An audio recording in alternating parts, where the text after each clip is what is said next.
We could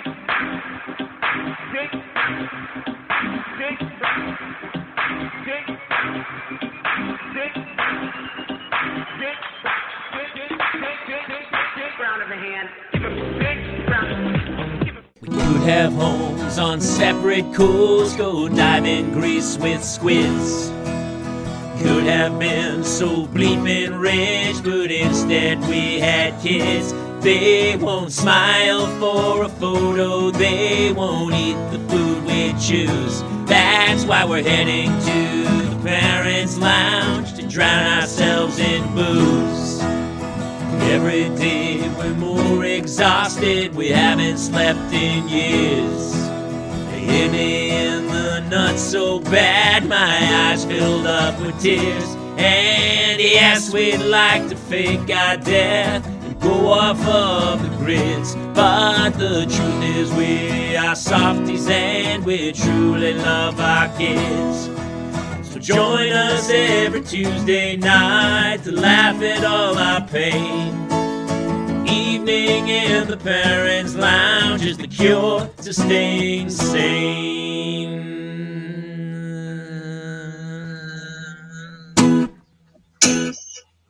Welcome to another edition of The Parents Lounge, your parental mental health Tuesday night where we get to remind you that we're all in this together and that no matter what... Speak for yourself. I'm in this for me. Actually, that's absolutely true.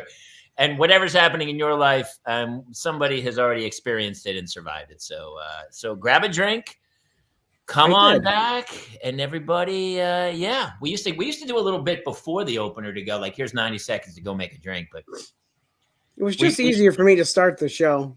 We cut it so close every week. I just picked my kids up from drama. We'll talk about that. You have some insane stuff going on with your kids, and we have a special partner back. By the way, Jamie Kaler, Jason Gowan, and of course, Kate Mulligan is back tonight. Yay! There was a comment earlier already that I loved. At this point, I question if Kate is a real person or someone we collectively made up in our minds. It still might just be like a fever dream. Oh, and she's muted. She's muted. There you go. Try that again, Mulligan. I said I disappeared from all platforms at the same time. So it was, it probably did seem strange. Hi, Brandon. Hi, Jobo. Hi, Rudy. Jobo's here. Narcolepsy's here. God, Narcolepsy crushed. We did the show the other night. I don't know. Okay, people thought you were dead or that you had quit. And yet here you are. I quit for those couple of weeks. She quit. They got that right. That part. She did.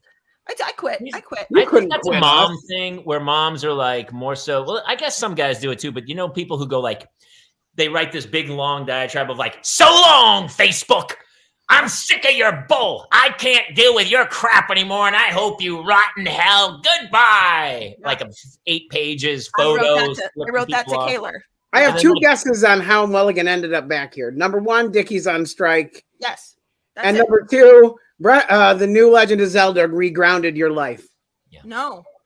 Because I'll tell you what, I want to be playing the new Legend of Zelda so badly that honestly, that would have been something that kept me. But it's truly Dickie's on strike, which means that he is not at work anymore until 10 p.m. So that's good. So he's here, guys. He's here. Well, they were done shooting anyway, I'm pretty sure, weren't they? No. They still had 2 episodes left.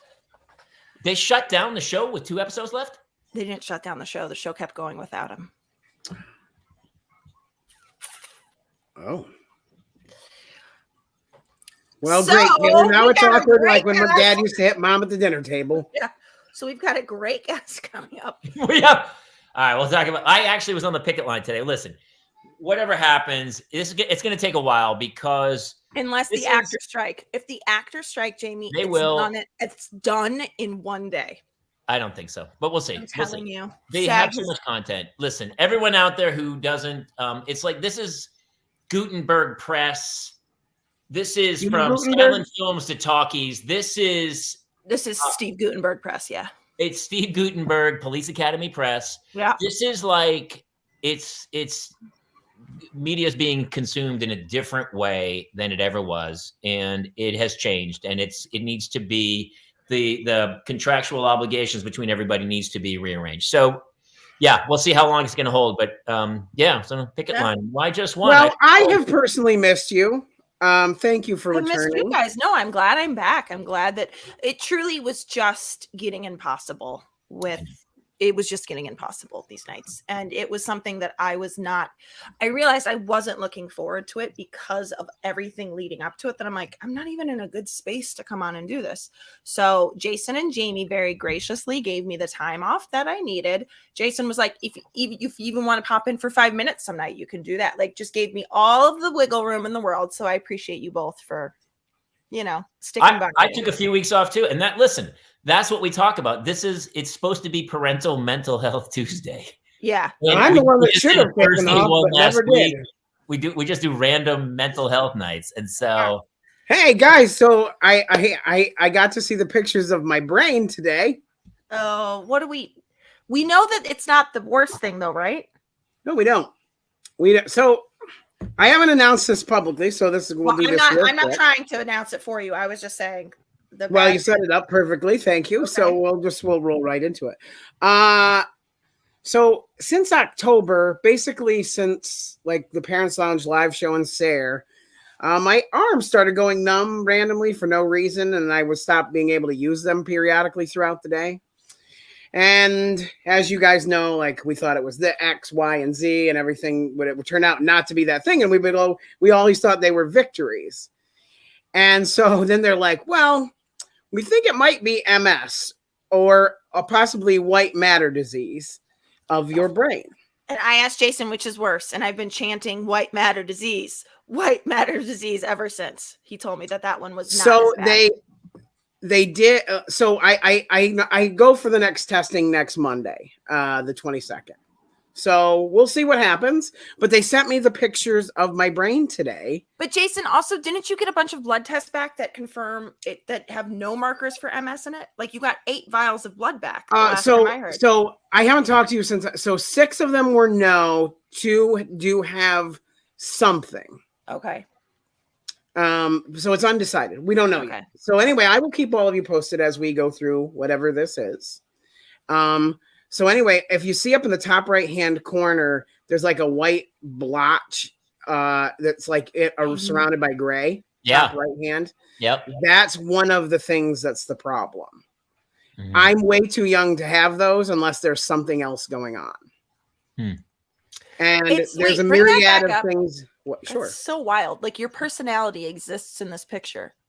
Also, you know what would be great if we could see the leather hat on top of this brain. You know, it's there, but the MRI goes right through it. Right through it. Oh, okay. Yeah, got it. Wow, that's wild. I didn't hear anything after my arms were numb because all I kept thinking about was like, God, it would be great to masturbate with numb arms because it would be like you're with. It's better than it's as good as you expect it to be. It would be, right? Like. Hey, no, listen, I'm verifying for you. No, it's as good as you expect. You know what I'm talking about. All of a sudden.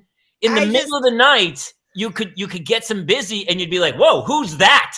Would it be better? Who's that girl? Wouldn't it be better if your mouth was numb, though? You don't know. Oh, gosh! Saying, no one's trying to get a handy in general. That's all I'm saying.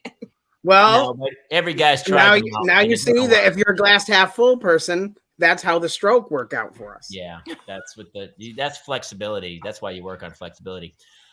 Listen, we have a fantastic show. So here's the premise of tonight.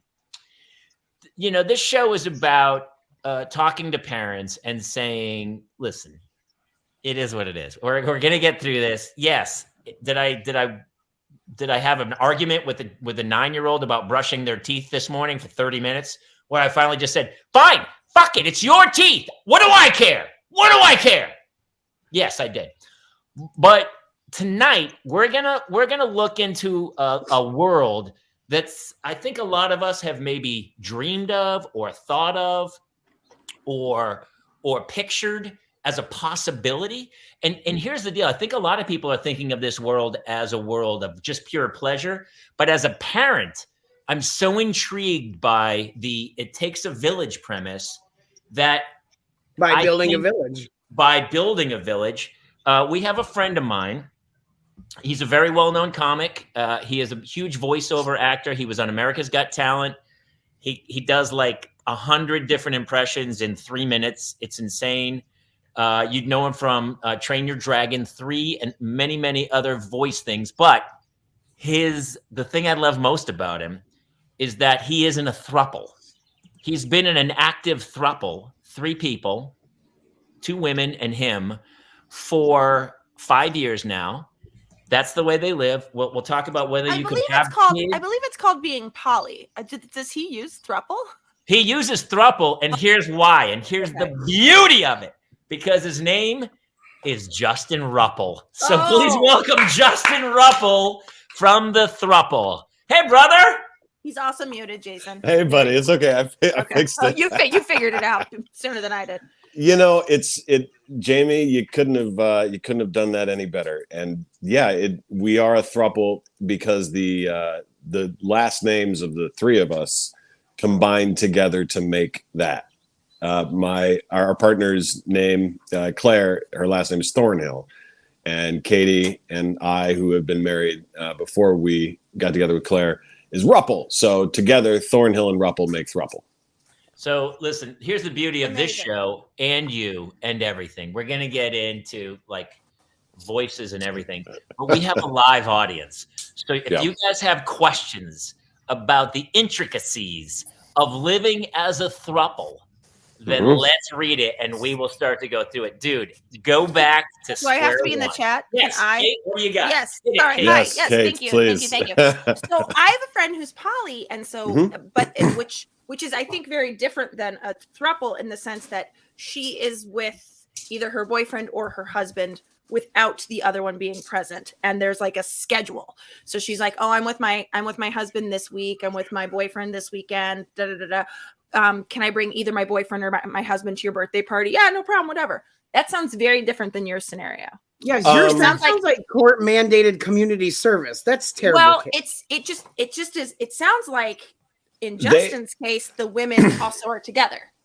Whereas the men are not together in my friend's case. So your friend and we are all under the poly umbrella, which would be that we have multiple loves, which is all polyamory means. You love multiple people. Yeah. And in this particular case, we are in a closed triad, which is one of the terms in that. Right now, I know, Jamie, I know, buddy. I just got. I mean, it's great to hear. He got offended. He's already, so he had. Holy shit! If there's a technical difficulty during this show, I'm going to kill myself. Somebody tried to call me. That's all. I was going to say he's actually on my internet. Triad is usually the Japanese mafia, or I believe it's the triad. But now this is a positive. I think that was the made up one. I think the Yakuza is what you're thinking. We are not in triad. There's a triad. Yeah, that's in like a Karate Kid film. I think might have been the Hilary Swank Karate Kid. I'm not sure. Could have been. Well, when Jamie's was a kid, it might have actually been a thing. Anyway, but yeah, the polyamory thing just literally means that you have multiple partners. We have some friends. Yeah, we have some friends who do that. They're married. They don't have a live-in partner. So sometimes they have a boyfriend or a girlfriend, or in some cases, somebody who's not gender confining. So it is all over the spectrum. Ours is just that we have known each other for such a long time, and we've been in love for such a long time that it works out that's the way it goes. Can we read some of the jokes though? Yes, please. Go right ahead. Joe Bo wrote, "I pitch myself to polyamorous relationships. I go, hey, polys, want a cracker?" He's white, right? Yes. Yeah, okay, good. Ish. Good. He's white-ish, I would say. White-ish. Yeah, I was going to say, I'm not actually sure about that. I was going to say, Joe Bo, he's undefined. He's one of those guys that's either Italian or Mexican, and it's hard to tell. Mm-hmm. Well, Armenians. He's also high all of the time, so you really can't tell. Justin, you can't be Armenian. Your name doesn't. It doesn't end with Ian. Well, we mom is full. Many layers deep into Armenia, and dad has Armenian ties, but only on one side. So dad's name is Turkish, shortened. Okay. Travis Gilbert says, I'm in a throuple with my wife and my right hand. Occasionally, my left hand gets in on it as well. Does that count? I believe that's called a quad. That's the quad. Yeah, that's that you can form an LLC with the three of those. As it turns out. My wife and I met 17 years ago outside one of my comedy shows. And a couple of years before, I had met our partner Claire in college, and we were just friends in college. Cut to 10 years later, my wife came out to me as being bi, and she said, I kind of had a crush on one of the people on your Facebook friends page. And it turned out to be my friend Claire from Washington State University, where I went. And so I reached out to her about 5 years ago in August and said, hey, weird thing. Got something to tell you. I hope this doesn't ruin our friendship of 20 plus years if it's a no. But luckily it was a yes. And so she had lived back where we lived in Seattle before we moved to LA. And then we flew her out to meet us, and that started to be a regular thing. She kept flying out to meet us more and more and more and more. And then we're like, that's it. Let's just whole lives together. Let's do this. Screw it. Oh, we're not doing this long distance thing. Yeah. Sorry, so I have to ask. I mean, he is so cool. You're really living the dream. The question for me is, I imagine, I don't know. I think about I'm going to be doing a film soon for Carlos, actually, Jamie and Jason, and I'm supposed to kiss one of our friends. And my husband's very uncomfortable with that. There's the thought of me kissing, is there jealousy of if you and Claire are together and your wife's not around, or if your wife and Claire get together and you're not around? Question. Yeah, it's a great question. Is there or is the agreement? It's all three of us all the time. There's no breaking off. That's a great question. Thank you. That I didn't want the answer. I just wanted you guys to compliment the question. No, first it is a great question, and it's the number one question we get. And I would say here's the thing that most people don't want to hear. Yeah, of course there is. There's when you first start in a relationship like that, any relationship, there's going to be jealous feelings, or you feel a little bit like, oh my God, somebody's getting something that I'm not. However, I'll phrase this out to everybody who's listening right now. If everybody gets that feeling and it's never been helpful, not once has jealousy ever helped you do anything, then maybe, so right. maybe what's the opposite of jealousy? And the opposite of jealousy is sharing. Okay. The opposite, and jealousy always results in some kind of confrontation and, robbing of something, and you get something I don't get, right? But if the opposite is complete sharing, I know Jamie's reading the comments too. I'm reading them too, Jamie. Don't worry, they're good. By the way, Jobo, that's what I was asking Jobo about. says, man, I feel some jealousy when my family goes out to eat without me. And that's what I just asked. I'm diligently note taking. Yeah. But the opposite. So all right, you know how when something goes really wrong a lot, you're like, what if I just do the George Costanza, right? What if I just live the exact opposite of that? And as it turns out, when I was young, 18 to 23, I was a really jealous dude. Where are you going? What are you doing? What are you doing? Why are you going there? What are you? And I took a couple classes in college that were that jealousy bullshit doesn't get you anywhere. Yeah. And as a matter of fact, ownership societies or things that say you own something, this is only yours, or that kind of thing is a mental health problem. Because what happens is you watch things deal with entropy, and entropy is unavoidable. Everything either breaks down or goes away. Everything changes. So you can never hold on to anything. So trying to hold on is antithetical to what you really want. What you really want is to be together forever.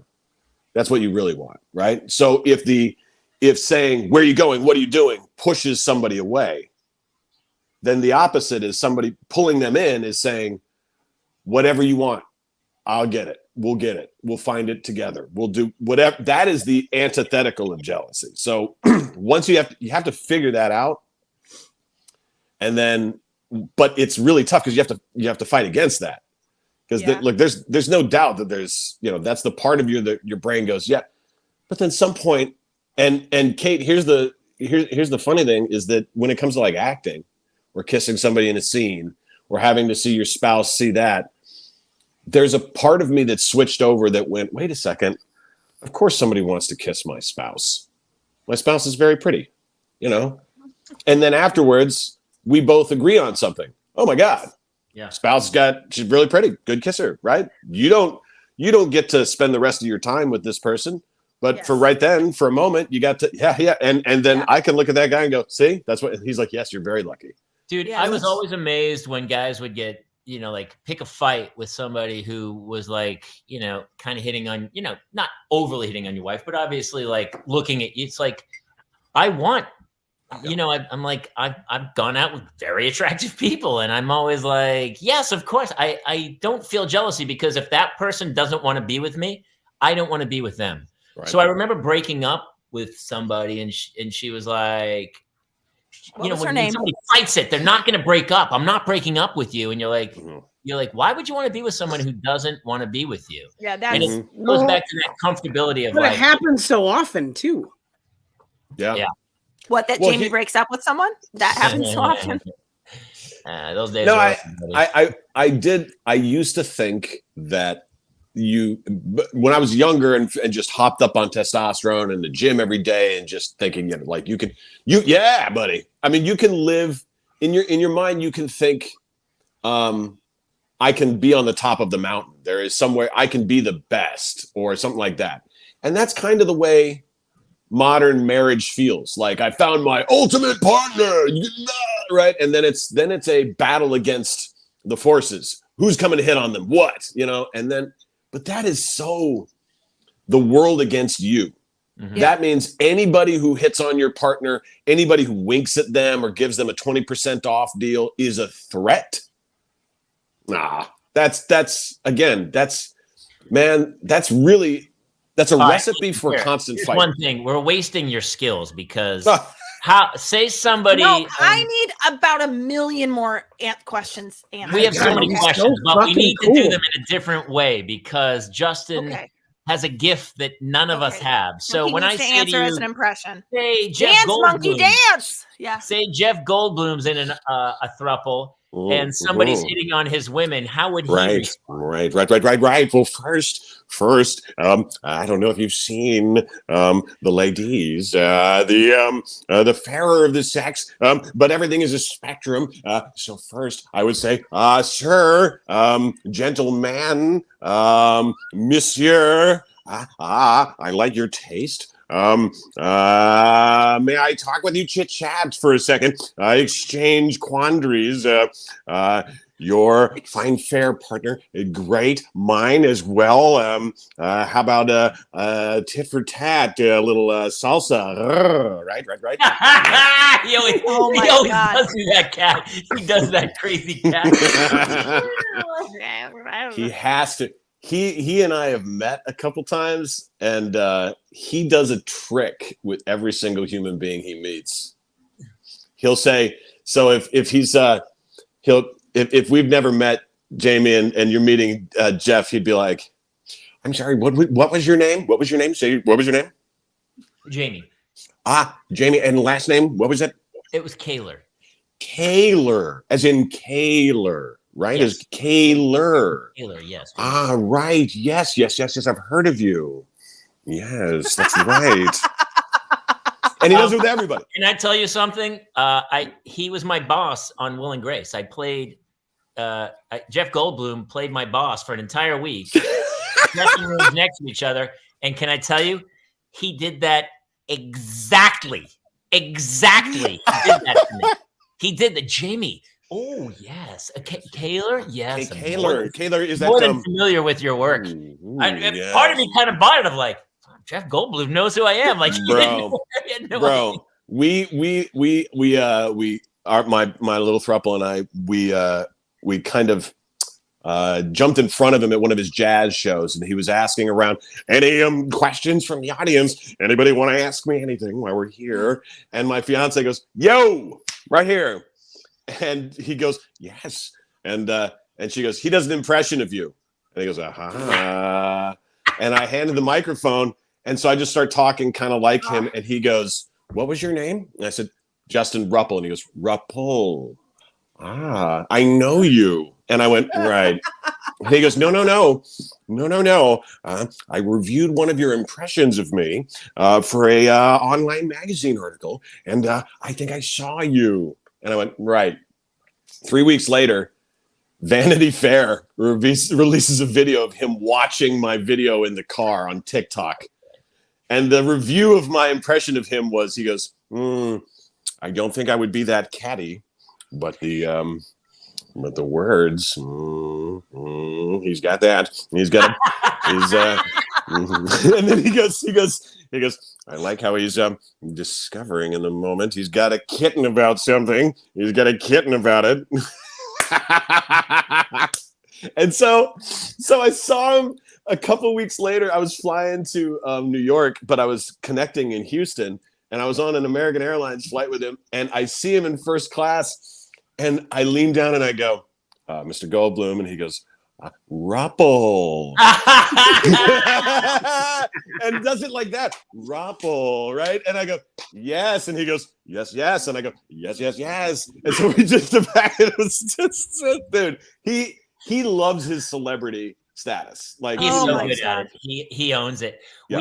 He was in the dressing room next to me, and the shoot day, you rehearse all day for 4 days, and then the 5th day, it's in front of a live audience and the cast and everything. And so he's in the room next to me on the stage, and he and his assistant is there all week. His assistant is there, and she's the girl from the Life Aquatic, who's topless like the whole movie. She's fantastic, by the way. She's a wonderful actress, and they are screaming at each other. Unbelievable, like a god-awful fight that makes no sense, no rhyme or reason. They're just screaming at each other about nothing, and you have this coming, and so I'm sitting there hearing this through my dressing room wall the whole time, and I'm like, what the hell is going on? And then we go out to shoot. We're all in costume and stuff. And I talked to her. I go, hey, well, that sounds like a pretty bad fight. And she goes, no, that's an acting exercise. We were doing some acting exercises. oh my God. He's an acting teacher. He's like a hardcore, serious acting teacher. I'm thinking in my head, what could piss this guy off? They were doing some sense, memory, insanity. And then That it's so sounds funny like, because yeah. we go out and he's never anything but Jeff Goldblum. Yep. Mhm. He's, as with Will's boss, he's like, well, yeah, you're the lawyers. We're doing it, whatever. And I'm like, the whole time I'm like just sitting there like, damn, he's like 6'5" too. He's a monster. Yes. And he's a big dude. He's very, he'll like, even with strangers, like with me, the two times I met him, he was like, hand on the shoulder, right? Let me touch you, very reach out touchy to you, right? And but just very but thank you for that.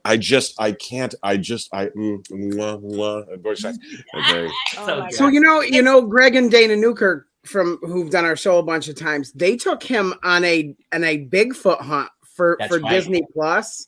And they said it was the craziest. They taught him to do Bigfoot calls out in the wilderness. Brother, craziest thing. I didn't do it. I didn't do a Goldblum impression until I watched his show, The World According to Jeff Goldblum. That's the show with the Bigfoot hunt. That's right. And it was the first episode. He wanted to look up sneakers and look into the world of sneakers. Mm-hmm. And he said the name Adidas. And so with any impression I do, there's always, I call it a key, like a map key, There's like one word they say, and you're like, that's how they say every word.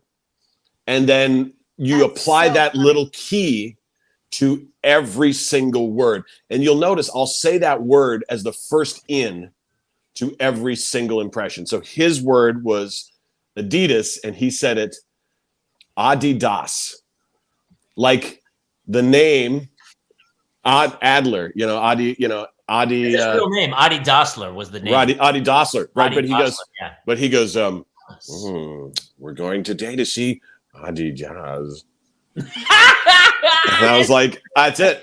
That's how he says everything, right? Because you ran, for AGT, and we used to do stand up all the time together, and it was I mean, you're kind of a comics comic. When you were going on stage, I felt like everyone was like, "Hey, Rupple's on," and we'd all come off the patio with our cocktails and sit in the back room, which I love. I kind of miss that. Well, You know, I love that, man. What the are reason your go-tos? I remember, obviously. well, because we're comics. Here are the ones I'll do for us, because we're comics. So the ones that the comics love are the ones that make us die laughing. And what Jamie would talk about is when we're at those Federal Bar sets back when TK was doing those shows. TK! Yeah, you remember. That's what we used to do at the Federal Bar. I would walk to the Federal Bar from my house and just sit and drink and do like 20 minutes and do some stand-up. It was a ball, dude. So I want to see your TK impression. All right, you want to know what's really funny, Kate? Kate, listen to this. We all know, everybody on this entire chain knows TK's material, right? Watch this. TK, we used to do a character. He doesn't know it. We used to do a character called Melancholy TK. Right? So TK used to do very fast, like early 70s, late 60s. I'm just kidding, fuckers. I'm just kidding. Yeah, I'm just kidding, fuckers. He would do like racist material. So like he, right? So I'm going to the club. I'm there in like 3 weeks. Exactly. So he'd be like, so here it is. Here's a couple of his jokes. Melancholy TK. Jamie, try to hold yourself. Being out here in Los Angeles, probably shouldn't keep making fun of Mexicans, but here I go. Other day, I was driving down Sunset Boulevard and pulled up next to a brand new Lamborghini with a Mexican guy driving it. My wife said, "Wow, that's a fast car." I said, "Not with 6 lawnmowers strapped to the back." So bad. We all just got canceled. We all just got canceled. Justin. Lounge has officially. That's his material. Wait, I want to try. Please, give me one, Kate.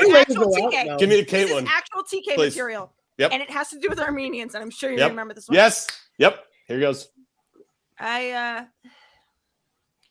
forgot to put on cologne today, but it's fine. I just drove through Glendale with the windows down. Armenians, fuckers. Joke. That's an actual joke. No, actual joke you used to do. All right, stop it. I'm going down to do it. I love TK, but here's the truth. When somebody has such a character, they can become an impression. Yes. Right? And your biggest hope in life is that you get to be impersonated, because then you are who you are all the time. And I've had a couple people impersonate me from my old theater company. Mostly me and Kate. Yeah, I was gonna say just mostly us. Jerry Lambert, my old buddy, used to do me spot on, and kind of like at first I was like, "That's great," but then I get home and be like, "That was not like that." What not all right. So yeah, that's the thing. So comics love the different impressions. So like my favorite impression I do for comics is Norm Macdonald. I love doing my Norm Macdonald impression. And what I would usually ask the audience to do is just ask them to have Norm explain a movie that they've all seen before. So anybody, just if anybody in the comedy chain wants to, or in the somebody pick a movie, Jobo. What's a movie that Norm Macdonald to explain? Any movie that somebody had seen, so we're not spoiling like the new Guardians of the Galaxy or something. And I just love the way Norm would, and every comic has a way that they tell stories, and once you figure out their way that they tell stories, like Norm doing Titanic. You know. Okay, do Titanic. That's fine. Oh yeah, I saw this movie the other day. Yeah. Wow. Oh, yeah, it was about a ship of the ship of catnaps. I don't know, something like that. Anyway, there's a guy who made Predator. Anyway, I gotta tell you, that was a show. About Leonardo DiCaprio. That's right. He gets on a boat. He wins a card game. He wins a card game. That was a 7-2 offsuit. He really shouldn't have been in it anyway. He caught a lucky card on on the river. Oh, what a bastard. Yeah. Oh, he doubled down on the flop. I don't want to get into it. Anyway, long story short, they're on a ship, right? And he meets Kate. Kate, I don't know, one of the Kates. Yeah. And she's got these and she's got bazooms. Whoa, the bazooms on this girl. Yeah. And then she's got a jewel. Whoa, anyway. I digest. They hit an iceberg. I don't know. It turns out he was Jewish or something. I don't know. A berg, ice or something. I don't know. Jobo wants Jaws, but do Jaws as Liam Neeson explaining Jaws. I just have to say there is nothing. This is I'm going to just pause for the cause here because Justin, what you're doing is so hard because you also have to be funny like Norm. So you're like iceberg. Like it's like I remember somebody like being like, "Oh, I'm going to do this play and I'm playing Gilda Radner." And I'm like, "The fuck you are. No one can be Gilda Radner." Good luck. What are you?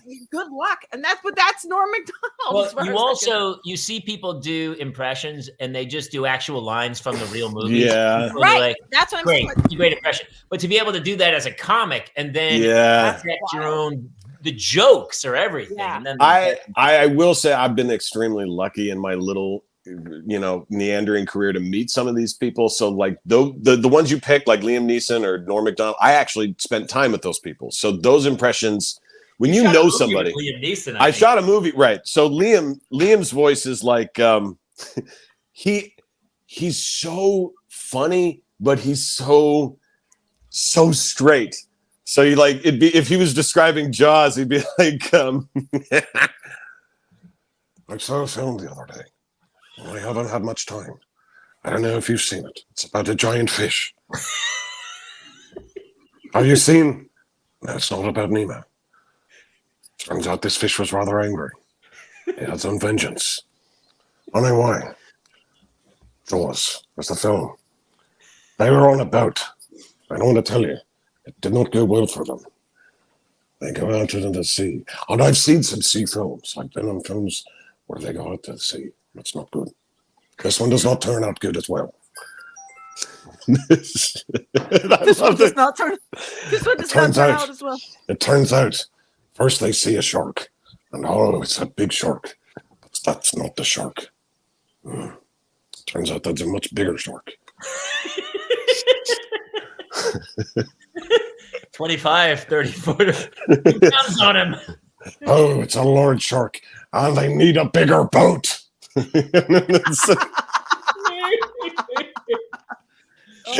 Oh my Here's what's so funny. Dude. This was some of the things that when people ask for certain impressions back to back, you're like, you don't want to do them back to back. Because Liam Neeson and Harrison Ford are the same voice with a different accent. Different accent. Oh, that's so true.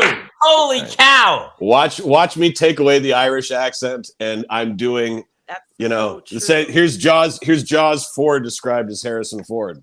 I saw a movie the other day. What a fucking piece of shit this was. It's about this. It's about the shark. You remember the shark from anyway, it's like one of those movies I did when I was, remember the 90s? Anyway, Michael Caine's got on a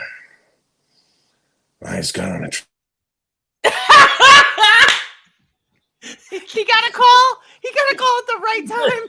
Somebody's calling. Yeah, that's perfect. Probably Liam Neeson. Cut off my plane. Do you know what? This is what happens. This is what happens when you have two women that need you. They call during the show. Hey, by the way, my buddy Richie Leese, who's another comic who you've done shows with him as well. Oh yes. Do you do any female impressions? So the only female impressions I do don't get quite on key, but like from Kathleen Turner, maybe. Who else? Yes, Kathleen Turner, Miley Cyrus. Yeah. Like occasionally I can. What I do sometimes it's called voice matching, where I'll play the track and then morph my voice into them. I don't consider my voice matching my impression, so I wouldn't put them on the list. But when I do Schitt's Creek, do Eugene Levy, you have to do Moira talking to Eugene Levy. You're like, Yes. Moira, would you come in here for a second? I don't remember ordering this food. David, but don't be such an angry pelican, David. You know, like, but it's not it's spot on. Eugene Levy, by the way, again, is Jeff Goldblum without all this. Yeah, it's so true. It's funny. Moira, Yeah. David, he just kind of keeps it right there, but he's also Canadian. Yeah. Did you ever notice that the Canadians do the up in the middle and they never come down unless they need to? You know, like they keep it going. The Michael J. Fox one, who's big Canadian guy or something. You watch his documentary about him? Oh yes. Oh, so well done. I don't think we're allowed to do impressions of Michael J. Fox. no. Sure. Doc. Yeah, you can do Marty. You just can't You do can do Michael Marty J. McFly. Fox. My buddy Joe Gaudette, who's a master. He does the best Arnold and the best Michael J. Fox I've ever heard. Arnold Schwarzenegger. But we do the Marty and Doc back and forth. Marty, gotta go back to the future, Marty. Like. And for the record, you can very easily, with Doc Brown, very easily transition into Dumbledore. No question. Or I was gonna do this. Because I'm old. I remember Jim Natowski. That's shut up, Katie. My wife just came in and laughed. She's like, "This is not what we signed up for." This is not. So listen, back to the throuple. Yes, please. Hold on, let me show you. Let me show you the throuple. I Here you gotta go. tell you, I'm so. Hey, when you called Claire, right, is the one you called out of nowhere. Oh my God, I love that. Jesus, Kate Rice. That's our dog. If that's so not it's the a quad. greatest, It's a quadruple. So that's Claire, the red-haired lady. Yes. And you're the that's- one with the tie, right? No, that's me right here. The dog. Okay. Yeah, I got confused. That's me. But she's in her evening wear. And yes, we did. When you called Claire, were you like, "Hey, I have a very serious question. Do you like boys and girls?" No, we DM'd her. We slid into her DMs and said, which way does the wind blow? And she's like, "It blows any port in a storm, my friend." Actually, Jamie, what I said was, I don't know who you are. I don't know what you want.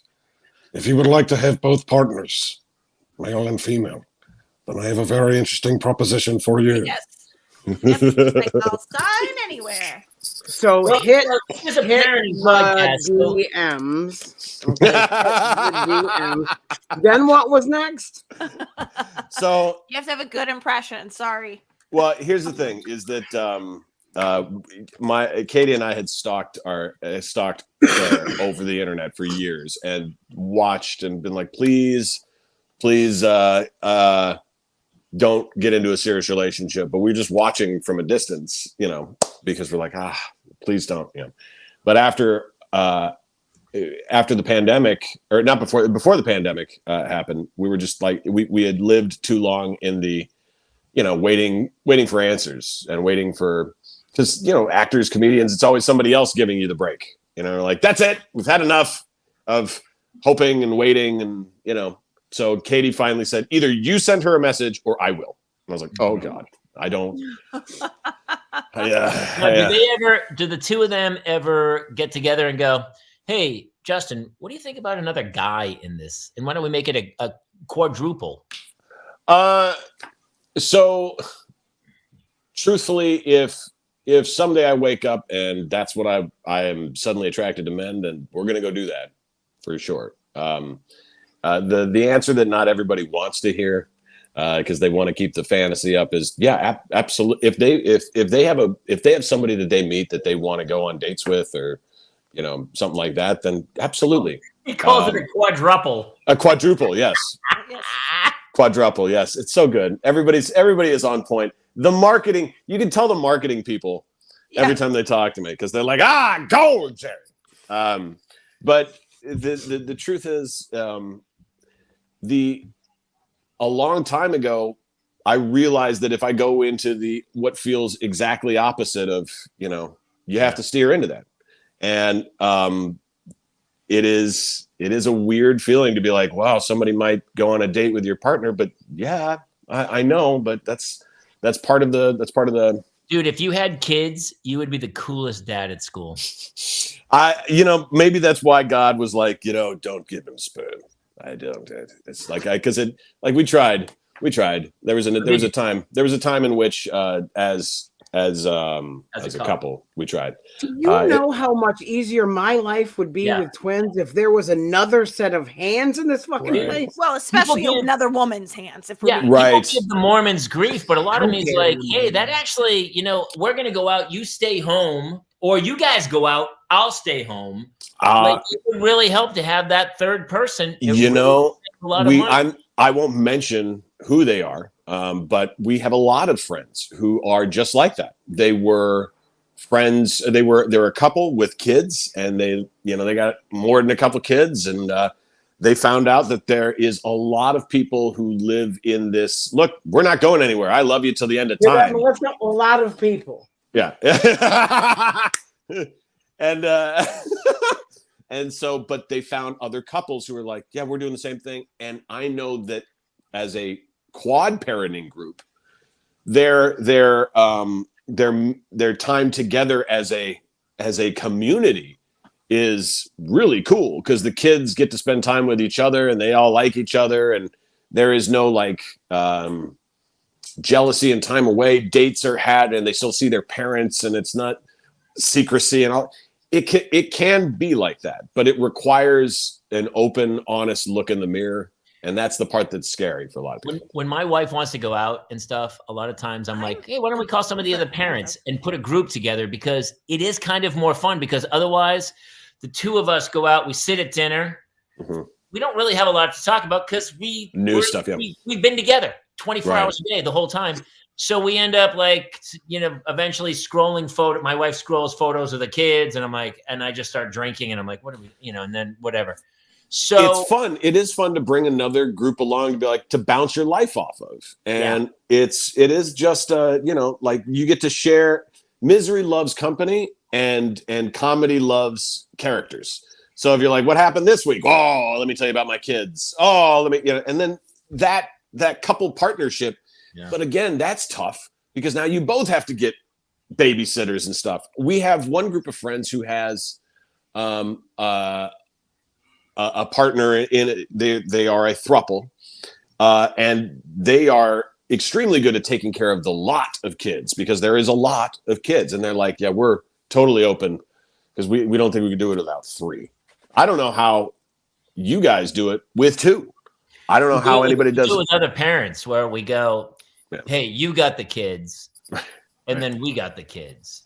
Right. But the only difference is we're not sleeping together. That's really the only difference is we're not. I have a question. Do you guys all sleep in the same bed?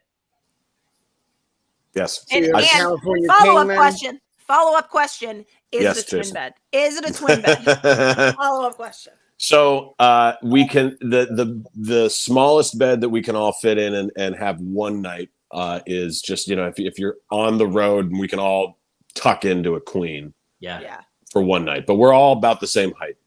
I'm 5'11", my wife's 5'11", Claire, our fiance partner, is 5'9.5". Okay, so this is the question I want to ask you, and I may be going to I'm giving maybe a cynical view of marriage. I am married myself, but part of what I feel like marriage is taking somebody off the market, right? It's about like I'm claiming I'm putting my flag in this person's putting their flag in me. We now belong to each other and only each other. So it is like marriage in a sense is about monogamy in a weird way. So I was wondering how Claire felt about the fact that you and your wife are married and that so you guys are going to marry Claire as well. We proposed to her. And And I put my flag in my wife as often as allowed. I agree, Travis. That's But very you got good. to do it as somebody. Put it. That's Pacino. Put that back up. I like to put my wife. Wait, hold on. I like my wife's hole. Hold on. That's not what I'm talking about. I like to plant my flag in a hole. Hoorah! That honestly felt exactly like Pacino would have read that. Can I tell you, I have a Pacino story, and I actually want to hear you say it. My only Pacino story is my best friend from college was in Merchant of Venice with him. We're at the after party. We're sitting at this table at a bowling alley. She brings me up to Al. It's just me and him at this standing table. And she's like, oh, I got to go. And she left me with Al fucking Pacino. And I don't know what to say. I know he's got young twins at this time. This is like 2011 or something. And I was like, so it's like December. I was like, are your kids excited for Christmas? And he says to me, and I want to hear you say it. He goes, yeah, they're kids. Oh, yeah, they're kids. All of them want a Pokemon. Gotta catch them all.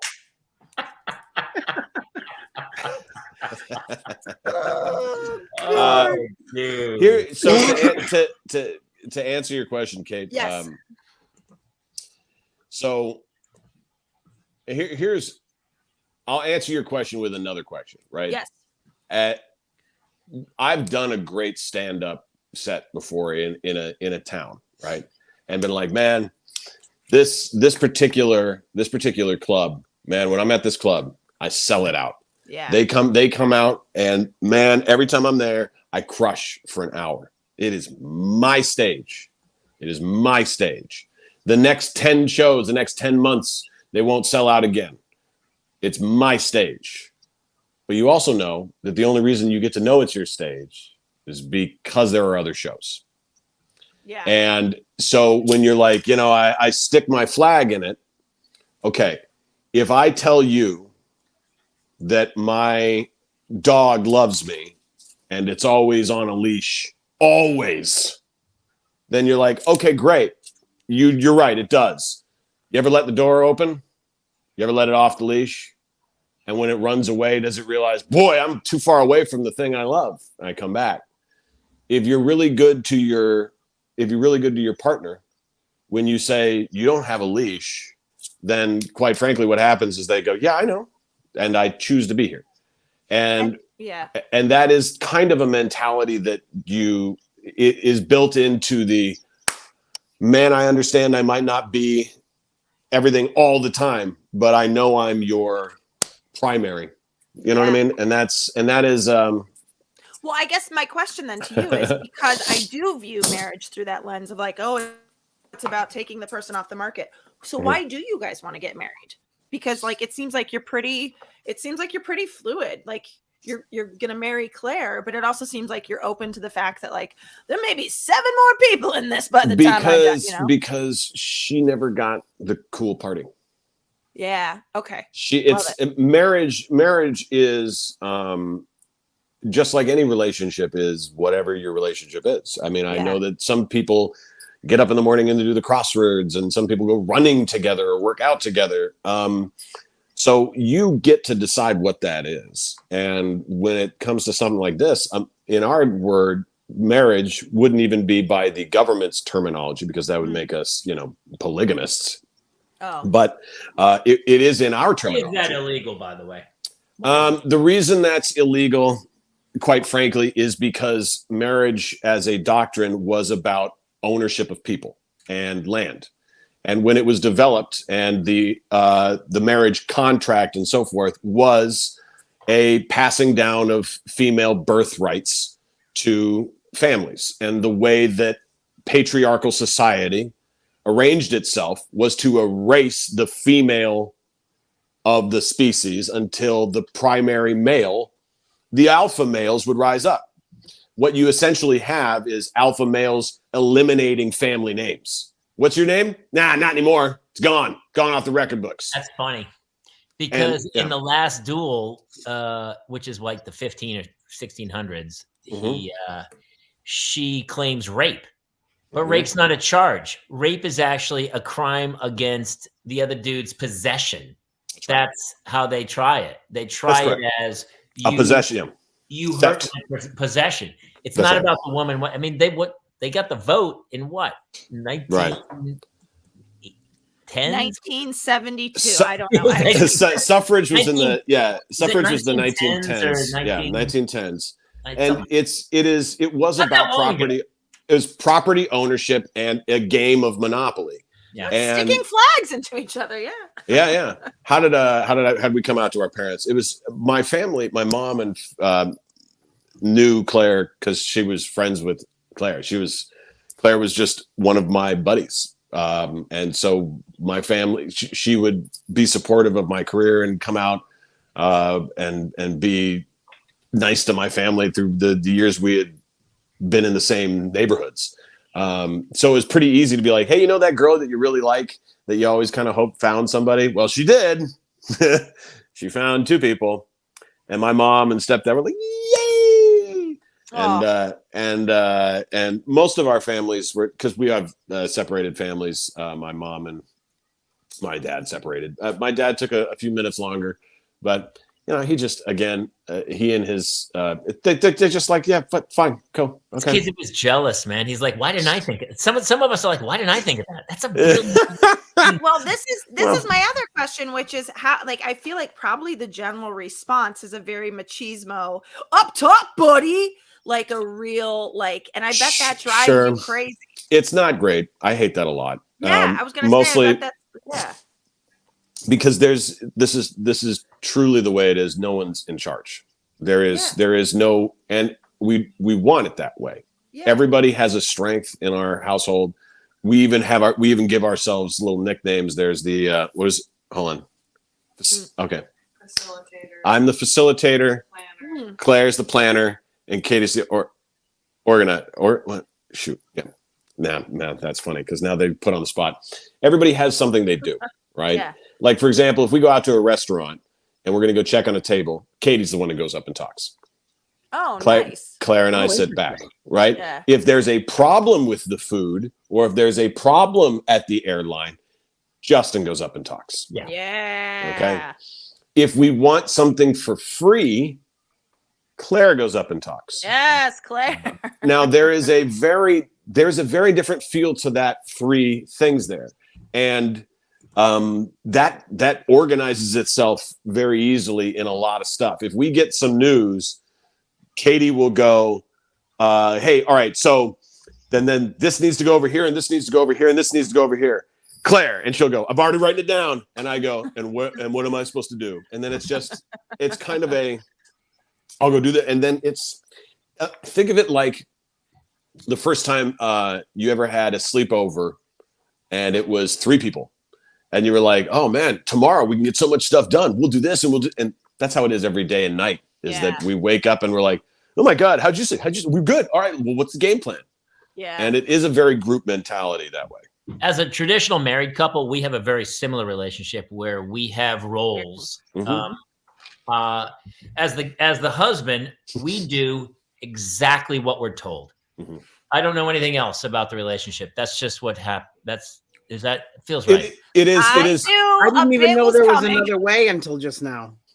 Oh, it's my favorite part of the show where they generalize all wives to my face. Okay, you have such big dick energy. We don't even. Oh snap! BDE. Okay, all right. It's the swinging dick in the house. There it is. I'm so intrigued by details though, because I even like the. This man's asking for a video. That's all he's. No. I don't want to be indelicate about anything, but I'm so intrigued. And one day we have to have a poly relationship that has children because I'm so intrigued by. I appreciate the village mentality of the whole thing and the Swiss Family Robinson. I get it. I love it. You need a big Shaquille O'Neal bed. Some nights do you go, hey, you two, listen, I'm exhausted. You two, you're off on your own tangent. And we also try to make sure that we all have nights together individually and nights together as a group. And, if somebody needs to go and have a personal night where they just go out, it has to be like that. Yes. You gotta Holy talk to shit! my Mike wife. and Carol Brady were in a throuple, and I never got it until just now. Mike and Alice. Carol Brady were in a throuple, Claire. Alice. Like Alice was a living. She was. It was just yeah. She was It is doing all funny sorts of though, laundry. dude. If everyone could just, I talk about this all the time about like even with my kids and my wife, I'm like, you're making this harder than it has to be. Like we watch these shows like Succession or The Gilded Age, and it's just filthy rich people creating their own drama where you're like, you won, dude. There's no, they say money doesn't buy happiness. It should. If it doesn't, then you're an idiot. Because if you didn't have to worry about bills every day or going to work or anything, life's pretty great. You're creating drama. And to be able to go like, hey man, do what you do. I don't care. And if you want to be with me, great. And if you don't, then that's fine too. I love that. I love that kind of mentality. I will say that mentality is very much what has made our lives stronger. And for a long time before we met Claire, I was a comic that was on the second bar of the comic career chain. So I was doing colleges and cruise ships. Sure. And that meant you're just gone. And when you're gone, man, that's not fair to anybody. And if you could have a relationship where nobody feels like they're ever alone, or have to have a relationship with a FaceTime device. I mean, I know you, Jamie, you could turn on the comic hat and call your agent and be like, all right, it's back to Chucklehuckers. And then you're, 32 weeks of the year, you're back on the road for 4 days a week. And you're like, I don't know if I want to do that because you would totally abandon or it feels like abandonment. I would if I had to. If you had to, yeah. If I had to, but if I don't have to, then I'd rather be home with the Absolutely. kid. Absolutely. I mean? And in this particular case, there are times in which I do have to go. Did they ever go with you? Have you ever brought both with you? Yeah. And I don't want to make everybody jealous, but this is the best part of it is every weekend we're like, well, we don't have any responsibilities. So that's the reason I am so much adoration of your life. Yeah. I'm so angry with you. That is the part here. It is. I constantly golf in the mornings, early in the morning. And I actually just saw a piece of Jamie's soul break. It's Did you see it? It flew away to heaven. Why don't we golf? We're gonna golf. We'll golf, bro. I golf constantly because I do there. And this is not a knock. We don't miss kids because we get to be the babysitters for all of our friends. Yeah. They all have adorable kids, and we get to pick them up and take them places or go over to their house and be the rescue parents for one night, and the great aunt and uncle. And we got a lot of them because all of our friends have kids. So we're also not the people that go like, oh, you've got to have kids. I tell people don't have kids unless you're totally ready and committed to change your life because it is a huge life change. But it's great. I just had them so late in life that I had kind of done everything else. But no, you that's the way it should be. My parents were older when they had me and wanted to. All that parenting should be is that do you want them? Yeah. If you want them, you're going to be a great parent. Day by day, brother. I wanted them, but then the egg split, and I ended up with two that we weren't expecting. It's like when you ordered like hot wings, and they gave you two orders, and you're like, I guess I got to eat these, and then you get sick to your stomach, and you're like, ugh, why did I eat all that? And they go, well, we gave you two. It's nothing. You just summed up my everyday. He literally just summed up my entire life. You summed up nothing for me because if I ever have to eat 2 orders of hot wings, I feel great, honey. Yes. There you go. There you go. There's the BDE I was talking about. I'm just saying. We do. We go to. We understand that we're lucky, so we go to as many concerts as we possibly can. Like that is constant because otherwise, if we didn't, man, all of our friends who have other responsibilities would be like, "What are you doing?" Dude, What are you listen, doing? I got kids. I'm playing Palos Verdes Country Club tomorrow, and I'm going to see The Cure next week at the Hollywood Bowl. So See, he lives it Who right. are you? Yeah. Jesus, It's I over. don't have tickets to the Cure. Listen, Sorry. I Cure's at the listen. Hollywood Bowl next week. Cure's at the Hollywood Bowl Tuesday, Wednesday, Thursday next week. You're like, Claire, don't tell Katie. Show me, show me. Well, now Kate, Kate's going with me. Who's going with me? There are some bands that Claire and I like that Katie doesn't like. Yeah. There are some movies that Claire and Katie love that I can't stand. I don't like anything in the horror genre and the murder genre, and they love that shit. Oh my God, they're all about that. I can't take it. Ask them if they like the Swedish Descent. Swedish Descent. Oh, it's so the good. Descent. Terrifying. Oh, they just turned. Her head just turned completely on a All on a right, swivel. fine. I'll date them both. That's it. Look, they are the most fun Yeah. people in the world. Katie and Claire Who's are. in your horror film impression genre? Who else? What is it? I just remember watching your act, and I was like, did he just do 60 impressions? Well, you could do like Ryan Reynolds is one of the ones that everybody loves hearing, because Ryan Reynolds is like Ryan Reynolds is sadistic Jim Carrey, like sexy Jim Carrey, so like Jim Carrey sounds like this. He talks like a Canadian, and he has a bit of that sound. And if you make that into, slow him down and make him really almost, serial killer like, he's kind of like, hi, yeah. So we're on the parents' lounge. That's cool. Talking about marriage, and sort of weird stuff like that. That's cool. Look at that. And it's so funny because I get people who debate me on Ryan Reynolds has overbite, and one of his teeth makes a whispering sound, and so I put a what people assume is a lisp. It's not a lisp. It's just his teeth are crooked. Yeah, but there's also that Sarah Paulson has that same thing. Exact. Yes. Yeah. Yes, it's there. So don't tell me it's not there. Like, so when I do, absolutely there. Yeah, and when I do the Deadpool sound, you can be like, "There's the sound of Deadpool right there." For some reason, that's the way he sounds, right? And so, and then like you do. So dead ass. I love the older impressions. I love the guys and the impressions that are from people 40 and up will get, like Alan Rickman. I love doing here's a deep pull. Here's the Alan Rickman everybody knows, and then here's Alan Rickman as an American from Die Hard, right? Watch this. First of all, I have to say that we are here. I can teach you to bottle fame, brew glory, or even put a stopper in death. But then here he is as an American in Die Hard. No, God, please, no.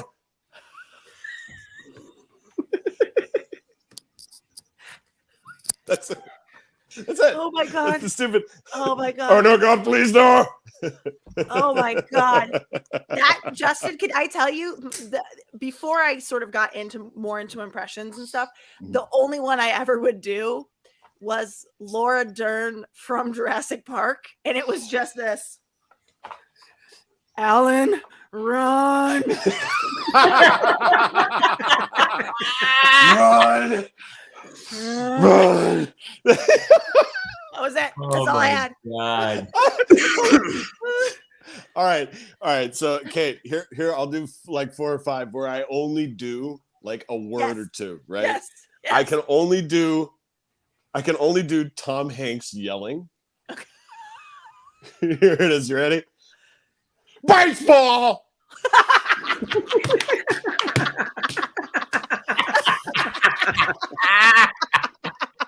Baseball. Why? That's all he ever does. That's Baseball. Baseball players, I've got girls. I can only do yelling. Oh my God, that's so funny. Who else? Who else are your one The one words are the stupid ones where I'm just like, here's Dave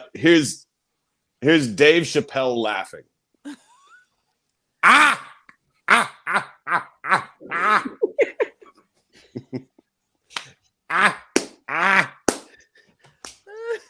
right? It's Here's another accurate. one. Here's Seth. I can only do Seth Rogen laughing too. It's just.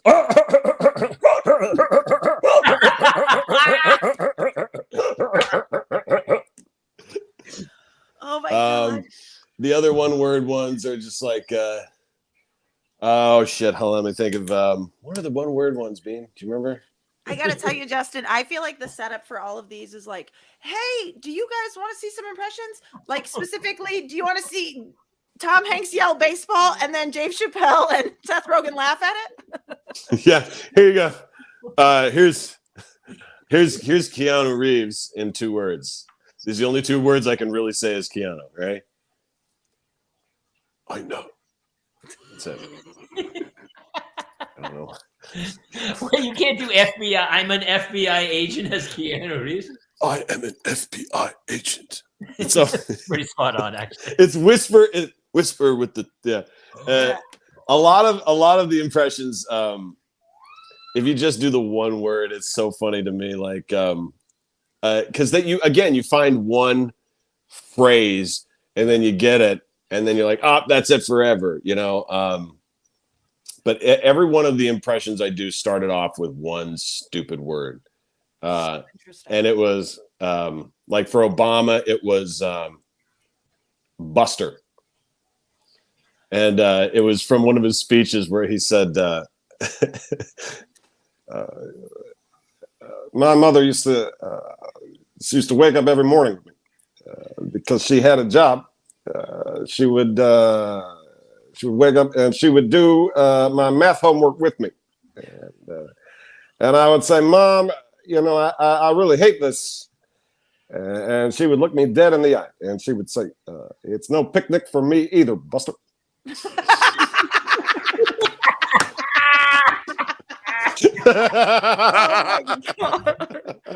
Are you ready for the political season? Do you have Trump and Biden ready to go? I have a little bit of the truth is I have a hard time doing Trump because for 2 reasons. Number one, I don't like sounding like him. Number two, he's very difficult to parody because parody of him. He's like correct. China. He's almost right. Not only is he only doing his own impression, but he's also like, what makes an impression funny is saying something that they would never say, right? There's almost no things. So sage, yeah. There's almost nothing that he would ever not say, Yeah. and the only thing I could think could be like, "I'm sorry." I think that would be it. Oh, wait, You try know this. what? That's a wrap. Ladies That's and a wrap. gentlemen, hey, Justin, listen, we got to wrap because my kids are down. We got to I go love for you it. guys. Like, dude, This was so you're much coming back. Please. You're one of the Anytime. few people we've even had on who doesn't have kids, and I was like, I don't care. I got the time, guys. This show is about entertaining parents as well. And so I'm so glad you came on to give parents a good laugh. Well, we have so much respect. We have so much respect for what you guys do. We don't get to talk. We don't I talk to honestly kids. could just listen to him do impressions and then talk about what he did today. Like literally, like because he doesn't have any responsibilities. I was out, dude. I was out on a random Thursday, and I ran into him at a bar. That's And what I was like, you "You're doing the show Tuesday." He's like, "Okay, yeah, whatever." Yes. I was like, You guys, you clearly have so much fun here. I will do this show anytime you ask me. Yeah. And, hey, listen, let people know where they can come find you because this will go up on iTunes, and I want people to be able to come find you and follow what you do because your clips are so funny. I appreciate that. You can find me. My last name is Rupple, Rupple. You can find me on Instagram or TikTok or Facebook at The Rupple, TheRupple. And I got a big show at the Bellflower Comedy Club called The Stand Up Comedy Club in Bellflower, California, June 9th. I know that's the name of the club, though. Like, it is. Which library are you going to? The library. The library. Right. Dude, it's going to be a great show. Thank you. I love you guys. Thank you making so us much. laugh. Honestly, thank you for having me, everybody. In a long time. Ladies and gentlemen, Justin Rupple. Thank you, brother. We'll talk soon. And I'm hey, guys. Of you, son of a bitch. I'm sorry. I'm sorry. I'm Hey, sorry. It was great to have Mulligan back tonight. Yes, buddy. we've missed you, Kate. Yeah, I've it missed was you so guys too. This reminded me how much I missed you guys. I Although I know. will say the fact is my boys are in bed and I'm not rushing off to go navigate them being super tired tomorrow because I let them stay up so late. So I'm going to go do that right now. yeah, go do But, that. You go do that. Listen, you got to take some nights off, and that's what this thing is about. And it's nothing consistent. And we're thankful for everybody who chimed in and did all the jokes today. I'm Yes. glad everybody enjoyed it. So if you're listening to this on iTunes, please subscribe, like, follow, write a review. Check us out. We're every Tuesday night, 7 p.m. live, Pacific time. Facebook, Twitch, Instagram. I think it's going to be TikTok soon. We new episodes of the podcast go up on iTunes or wherever you get your podcasts on Monday and Thursday. Thursday night we have a special show with Gary Wiseman and Jarrett Reddick, who you may know from the band Bowling for Soup, who also have their own podcast, The Rockstar Dad Show. And next Tuesday night, Christine Lakin will be back on the show. Heaven on earth. So super fun. Thank you guys for tuning in, and I hope you guys have a great week with your kids, and we'll check you out next week on the Parents Lounge. Good night, everybody.